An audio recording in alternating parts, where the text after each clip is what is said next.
नौकरी करता, साइकिल पे आता जाता। दोस्तों, जब से बॉलीवुड के हीमैन धर्मेंद्र को अस्पताल से छुट्टी मिली है, तभी से पूरे देश में एक ही चर्चा गूंज रही है। क्या वो सच में ठीक हैं या फिर इसके पीछे कोई बड़ी सच्चाई छिपी हुई है? सोशल मीडिया पर फैंस खुशी मना रहे थे, मंदिरों में दुआएं दी जा रही थीं, लेकिन हकीकत कुछ और ही कहानी बयां कर रही थी। 12 नवंबर 2025 की सुबह जैसे ही खबर आई कि धर्मेंद्र जी को ब्रीच कैंडी अस्पताल से डिस्चार्ज कर दिया गया है, लोगों को लगा हीमैन लौट आया। पर दोस्तों, ये डिस्चार्ज जश्न नहीं, बल्कि एक नई चिंता की शुरुआत थी। अस्पताल की जगह अब पूरा मेडिकल सेटअप उनके घर में शिफ्ट कर दिया गया। ऑक्सीजन सिलेंडर, मॉनिटरिंग मशीनें, डॉक्टरों और नर्सों की टीम, सब 24 घंटे मौजूद। डॉक्टर प्रदीप समदानी ने कहा कि परिवार उन्हें घर के माहौल में रखना चाहता है, लेकिन सवाल वही, इतनी जल्दी डिस्चार्ज क्यों? क्या परिवार कुछ छुपाने की कोशिश कर रहा था? अंदर की खबरें बताती हैं कि अस्पताल में फैली लगातार अफवाहों और मीडिया की दखलंदाजी से परिवार परेशान हो चुका था। हर घंटे नई खबर, कहीं कहाँ जा रहा था, हालत स्थिर है तो कहीं नाजुक। सनी देओल की टीम ने प्राइवेसी की अपील भी की, लेकिन असलियत ये थी कि धर्मेंद्र जी की तबीयत उतनी स्थिर नहीं थी जितना दुनिया को बताया जा रहा था। ये सब 1 नवंबर से शुरू हुआ, जब उन्हें अचानक सांस लेने में दिक्कत हुई और तुरंत अस्पताल ले जाया गया। बाहर कहा गया रूटीन चेकअप है, लेकिन अंदर उन्हें सीधे आईसीयू में एडमिट किया गया। 10 नवंबर को हालत फिर बिगड़ी और उन्हें दोबारा आईसीयू में ले जाना पड़ा।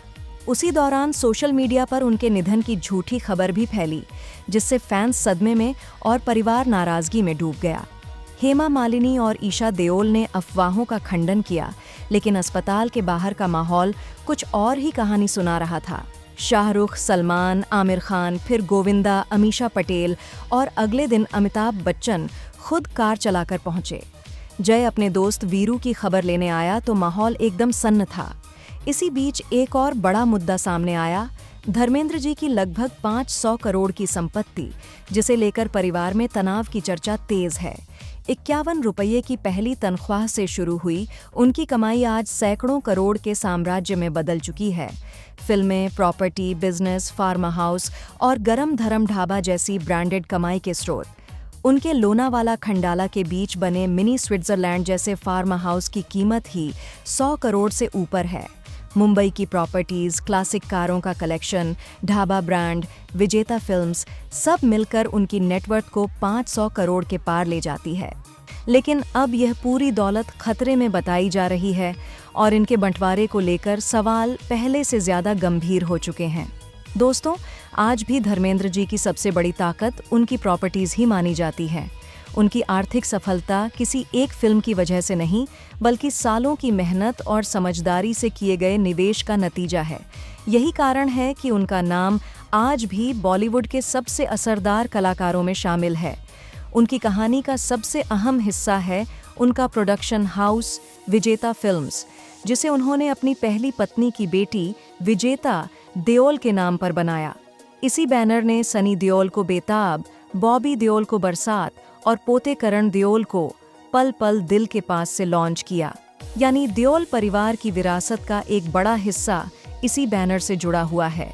एक समय दिल्ली के एक बिजनेसमैन ने धर्मेंद्र पर धोखाधड़ी का आरोप लगाया था, जिसके चलते अदालत ने उन्हें पेश होने का नोटिस भी भेजा था।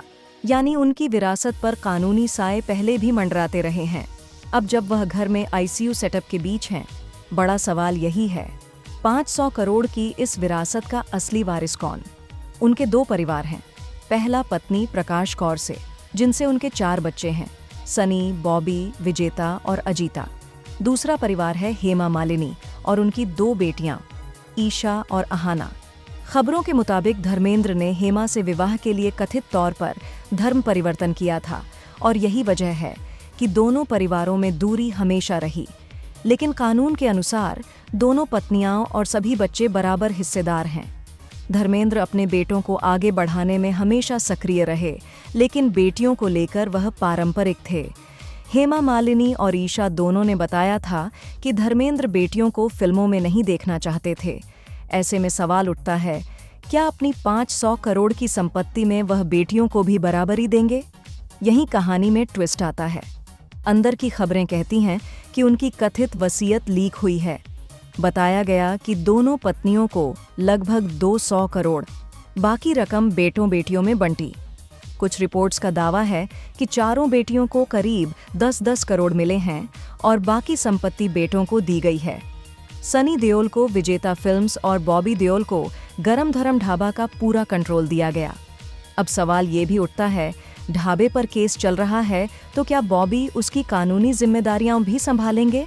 कहा यह भी जा रहा है कि वसीयत में कुछ शर्तें हैं, जैसे दोनों बेटे मिलकर बिजनेस संभालेंगे और बिना परिवार की मंजूरी कोई प्रॉपर्टी नहीं बेची जाएगी। यानी धर्मेंद्र अपनी विरासत को परिवार को जोड़ने वाला धागा बनाना चाहते थे। पर क्या ये संभव है जब दोनों परिवारों के बीच पहले से दूरी है? अमिताभ बच्चन के अस्पताल से लौटने के बाद पता चला कि धर्मेंद्र जी ने अपने दोस्तों के लिए संदेश छोड़ा कि जो कुछ पाया दोस्तों और परिवार की बदौलत पाया और जो बाकी है वह अब बच्चों का है।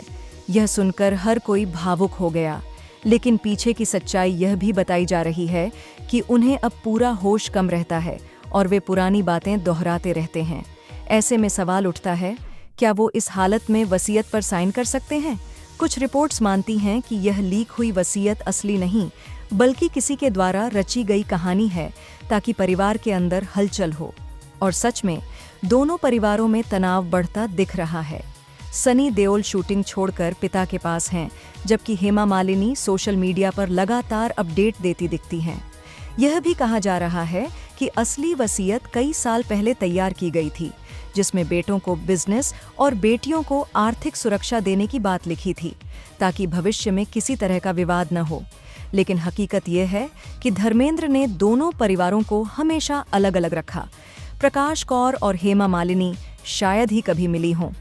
इसी तरह ईशा अहाना और सनी बॉबी के बीच भी दूरी रही।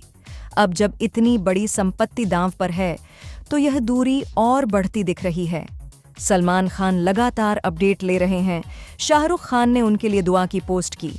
लेकिन इन सब के बीच धर्मेंद्र का घर अब जैसे युद्ध भूमि बन चुका है। बाहर मीडिया की भीड़ और अंदर खामोशी। चर्चा यही है कि अगर यह बंटवारा सच निकला तो बेटों की प्रतिक्रिया क्या होगी। सनी की संपत्ति लगभग 130 करोड़ और बॉबी की करीब 60 करोड़ है। क्या वे बेटियों को बराबर हिस्से के लिए तैयार होंगे? क्या यह बंटवारा परिवार को जोड़ देगा या और विभाजित करेगा?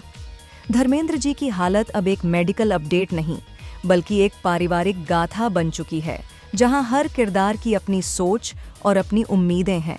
और सच कहें दोस्तों, जब बात 500 करोड़ की विरासत की हो तो रिश्तों की परीक्षा बहुत कठिन हो जाती है। आने वाला समय ही बताएगा कि इस विरासत का असली हकदार कौन बनेगा।